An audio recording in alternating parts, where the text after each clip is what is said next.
जय मसी सबैजनालाई।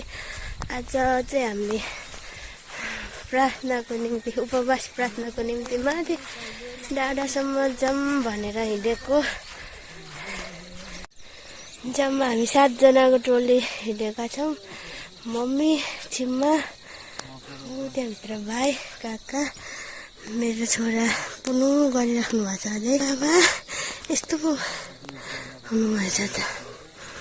यता मेरो श्रीमानज्यू। आज हामी छोटो उपवास प्रार्थना गर्न भनेर हामी डाँडा गएको छौँ। छोरा बोकिहाल्नु भएको छ कोक्रोमा। अगाडि काका र भाइ हुनुहुन्छ, पछाडि आउँदै हुनुहुन्छ मम्मी र छिम्मा। अलि देखिनु भएन। यता छु म। सबैजना गलेर यहाँनिर बिसाउने कार्यक्रम चाहिँ भइरहेछ है। बल्ल बल्ल अलिकति तेर्सोमा आइपुग्यो। कस्तो राम्रो ठाउँ। यस्तो बाटोमा हिँड्नुपर्छ।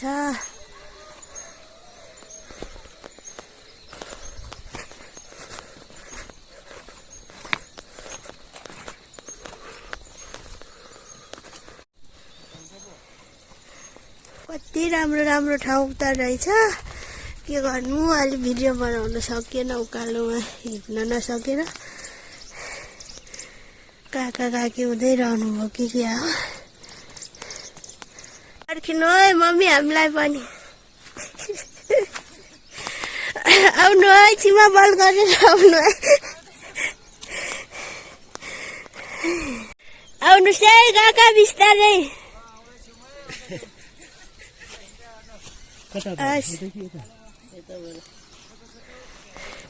सबभन्दा अगाडि हाम्रो सानो भाइ।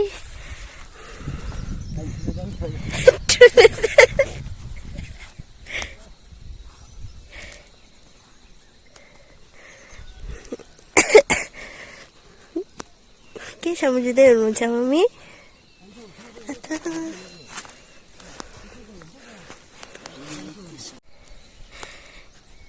छिप्रुङको माथिल्लो गाउँ लुवा।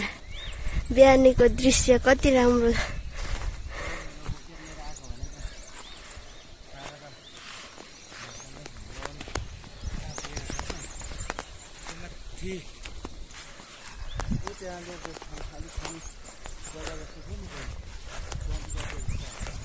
नाम के हो भन्नुहोस् त? यसको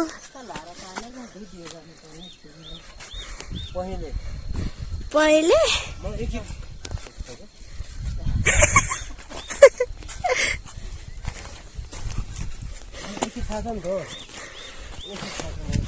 त्यही भएर चाहिँ थाहा पाउने मान्छेसँग घुम्न हिँडेको नि त आज म, सोधपुछ गर्नलाई नि। त्यो घाँसपातको पनि नाम होला नि त।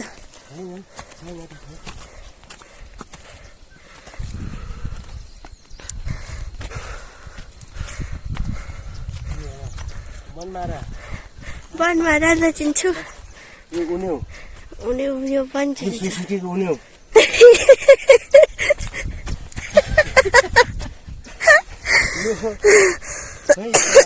सर्पको के भन्छन्?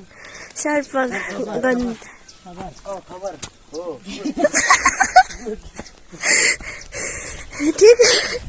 ठिक छ, यतिको चाहिँ हुनु पर्यो है।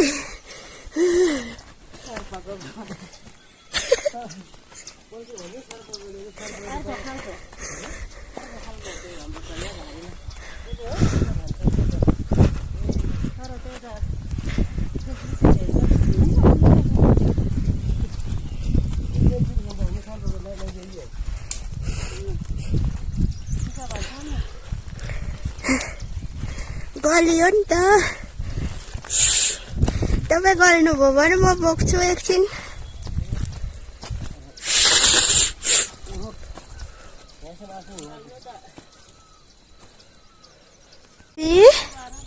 कति मजाले पुनु गर्नु भएको।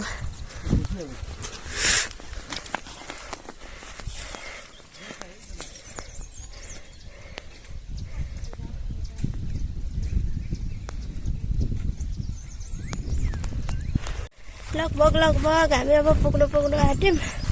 अवस्थाहरू यस्तो भयो।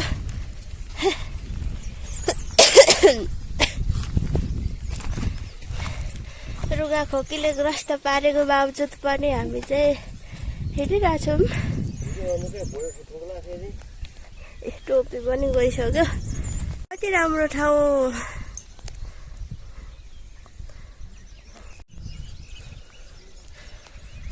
सुन्दर पहाड देखि म तल हेर्छु। हामी बल्ल आइपुग्यौँ है।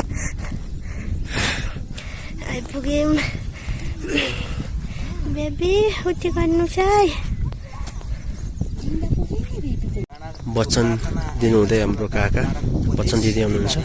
सञ्चालक चाहिँ त हाम्रो छिमाले गर्नुभयो भने हाम्रो वचन चाहिँ हाम्रो काकाले दिँदै हुनुहुन्छ। अब हामी वचन सुन्नेछौँ। यो वचन पश्चात हामी फेरि भेट्नेछौँ।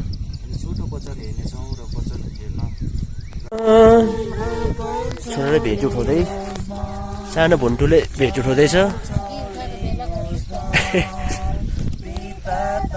भुन्टुले भेटी उठाएर छ मेरो छोरोले एलप्रेजले।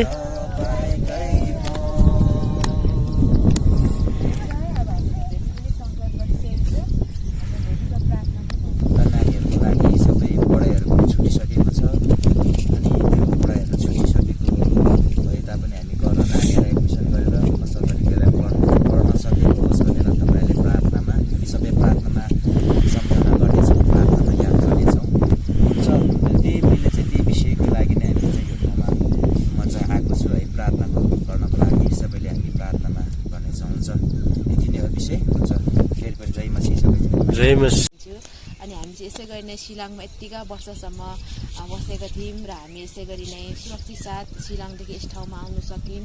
अनि गाउँहरूमा पनि हामी सबैजना परिवारहरू भेट्न सक्यौँ परमेश्वरको अनुग्रहद्वारा। अनि आज यो डाँडाको प्रार्थनामा पनि हामी जोडिन सकेको छौँ। अनि डाँडाको प्रार्थनामा जोडिँदै गर्दा चाहिँ मेरो विषय चाहिँ त्यही नै छ। मेरो श्रीमान अघि राखिसक्नु भएको छ। अन्तिम आशिषको प्रार्थनाको समय आइपुगेको छ। हामी चाहिँ अन्तिम आशिष समयमा छौँ। ल अब हाम्रो सेवा सकिसक्यो। हामी चाहिँ यहाँ जाँदै हुनुहुन्छ। तल जानुहुँदैछ छिमा, काका, मम्मी, भाइ, छोरो। हामी चाहिँ थोरै एउटा फोटो खिचौँ कि भनेर बसे हो।